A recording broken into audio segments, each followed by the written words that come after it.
Hello दोस्तों, क्या हाल चाल। आज हम आपके लिए एक ऐसी कहानी लेकर आए हैं जो आपके दिमाग का फ्यूज उड़ा देगा।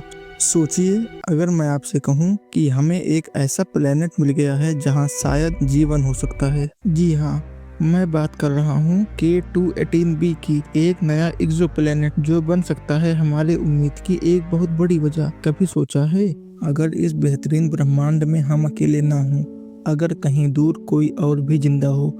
सोचिए, अगर ऐसा हो जाए तो हमारी सोच, इस दुनिया को देखने का हमारा नजरिया, सब कुछ बदल जाएगा। और अब कुछ वैज्ञानिक इसी उम्मीद के काफी करीब पहुंच गए हैं। तो चलिए निकलते हैं इस दुनिया की सीमाओं से बाहर और चलते हैं एक नए सफर पर, K218b का राज जानने।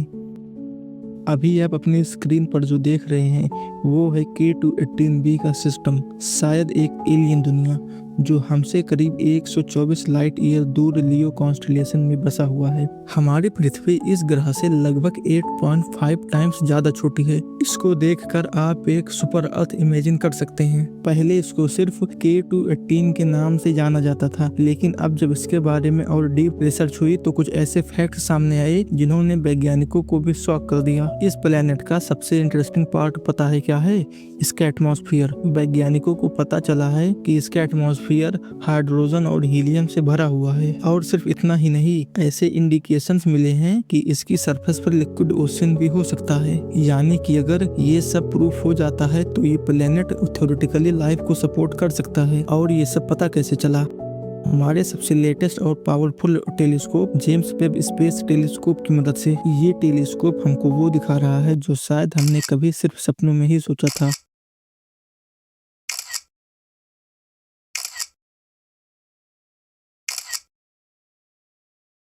लेकिन अब आते हैं उस खोज पर जिसने सबसे ज्यादा ध्यान खींचा है। वैज्ञानिकों को K218b के एटमॉस्फेयर में कुछ ऐसी भी चीजें मिली हैं जो बहुत ही ज्यादा एक्साइटिंग हैं। डाई मिथाइल सल्फाइड DMS और di methyl disulphide DMDS molecules. अब आप सोच रहे होंगे ये क्या भला है? सिंपल शब्दों में अगर आपको बताऊं तो ये मॉलिक्यूल्स आमतौर पे सिर्फ बायोलॉजिकल प्रोसेस से ही बनते हैं। ये मॉलिक्यूल्स सिर्फ वहीं पाए जाते हैं जहां पर कोई लाइफ हो, और पूरे ब्रह्मांड में ये मॉलिक्यूल्स सिर्फ हमारी पृथ्वी पर ही मिला था। अगर किसी ग्रह के एटमॉस्फेयर में ये मॉलिक्यूल्स मिलता है तो ये एक बहुत ह्यूज साइन होता है कि वहां पर लाइफ एग्जिस्ट करती है। अगर K218b के एटमॉस्फेयर में ये मॉलिक्यूल कंफर्म हो जाते हैं तो ये पहला सॉलिड प्रूफ हो सकता है कि इस ब्रह्मांड में हम अकेले नहीं हैं। ये खोज नासा और ESA के उन ब्रिलियंट वैज्ञानिकों की मेहनत का नतीजा है जिन्होंने जेम्स वेब टेलीस्कोप की पावर को यूज करके ये इनक्रेडिबल फीट अचीव किया है।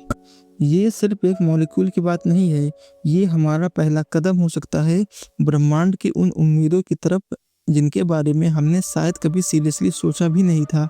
तो दोस्तों, K218b फिलहाल तो एक बहुत ही एक्साइटिंग पॉसिबिलिटी है। क्या वहाँ सच में लाइफ है? ये तो आने वाला वक्त ही बताएगा, लेकिन इस खोज ने हमारे दिमाग के दरवाजे जरूर खोल दिए हैं। आप क्या सोचते हो, क्या K218b पर लाइफ हो सकती है? और अगर वहाँ लाइफ मिली तो उससे हमारी दुनिया कैसे बदलेगी? अपने थॉट्स कमेंट सेक्शन में जरूर शेयर करें। अगर ये वीडियो आपको पसंद आया हो तो इस वीडियो को लाइक, शेयर और चैनल को सब्सक्राइब करना ना भूलें। लाइव विद टाइम के साथ जुड़े रहने के लिए आपका धन्यवाद। मिलते हैं अगली बार, तब तक के लिए बाय बाय।